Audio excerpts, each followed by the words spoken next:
In this video, I'll be showing you how to take a photo with GPS location. It's a very simple method, so if you find this video helpful, be sure to drop a like and subscribe.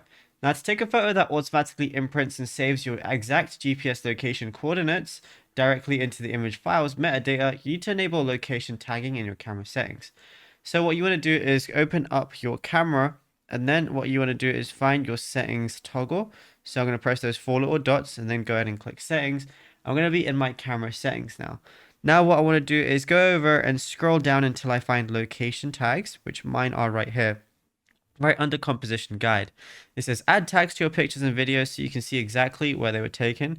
Go ahead and just toggle it on like so, and then a system pop-up permission dialog sheet might surface, and then select while using the app to authorize the camera hardware to access your device's GPS chip tracking parameters. And then after that, you'll be good to go. Now, if you found this video helpful, be sure to drop a like and subscribe, and check out all our other tutorials that we've been posting on the channel as well.